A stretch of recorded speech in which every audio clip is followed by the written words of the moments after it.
City runner कुद्दैमा कसैको कुनै taxi चल्दैन भन्ने कुरै आउँदैन।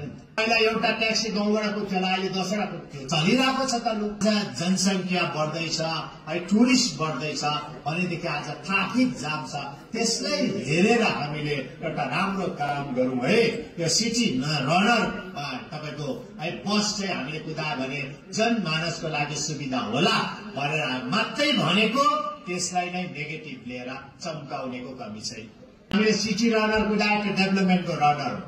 भोलि केबल कार हामी बनाउँछौँ, त्यो डेभलपमेन्टको एउटा अङ्ग हो कि हेर्नुहोस् त। किनभने एउटा अहिलेको रिक्वायरमेन्ट हुने नि। तर सिटी रनर कुद्दैमा कसैको कुनै ट्याक्सी चल्दैन भन्ने कुरै आउँदैन।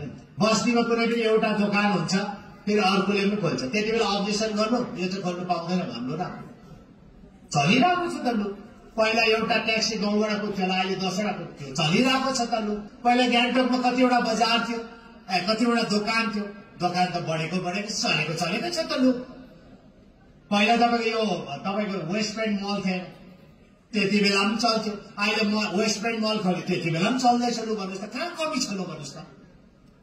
आज जनसंख्या बढ्दैछ, टुरिस्ट बढ्दैछ भनेदेखि आज ट्राफिक जाम छ।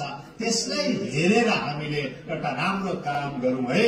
यो सिटी रनर तपाईको बस चाहिँ हामीले कुदायो भने जनमानसको लागि सुविधा होला भनेर मात्रै भनेको, त्यसलाई नै नेगेटिभ लिएर चम्काउनेको कमी छैन। जस्तो आज हामीले एसएपीलाई पनि अनि आरबीपीलाई पनि हामीले बस दिउँ, के यो बस नदिनु त? ल भन्नुहोस् त, के त्यो बस कुदाउने ड्राइभरले मलाई त यो बसमा हात बस्दै थियो, नयाँ बस दिएर खत्तम गर्यो भन्ने त ड्राइभरले? ल भन्नुहोस् त, यो त एउटा डेभलपमेन्ट प्रोसेस हो नि। नयाँ नयाँ कुरा आउँदै गर्छ। पहिला कन्स्टिट्युन्सीमा एउटा सिनियर सेकेन्डरी स्कुल थियो होला, अहिले कतिवटा निर्वाचन क्षेत्रमा त एउटै निर्वाचन क्षेत्रमा 3टा सिनियर सेकेन्डरी स्कुल छ। जस्तै रिन्चबुङलाई हेर्नुहोस्, मंगले senior secondary school, Kaluk senior secondary school र तपाईँको श्रीबदम सिनियर सेकेन्डरी स्कुल। पहिला खालि कलुक थियो, के त्यहाँनिर स्टुडेन्ट कमी भयो त? अब 3टा सिनियर सेकेन्डरी स्कुल खोल्यो, अब चाहिँ स्टुडेन्ट कमी भयो, स्कुल बन्द हुन्छ भन्ने हो त? होइन। यहाँ ट्याक्सी जति पनि हाम्रो अति आदरणीय चालक वर्ग छ, यो एउटा तपाईँहरूकै राम्रो लागि, हाम्रो जनमानसकै राम्रोको लागि हामीले गरेको पहलहरू हो। यसलाई त तपाईँहरूले त है तपाईँको प्रशंसा गर्नु पर्यो नि, आलोचना होइन नि। ठिक छ, रिल बनाऊ न बनाऊ, राम्रो कुराको लागि रिल नबनाऊ भनेको छैन नि। तर नेगेटिभ कुरा, नराम्रो प्रचार गर्ने चाहिँ किन फेमस हुने?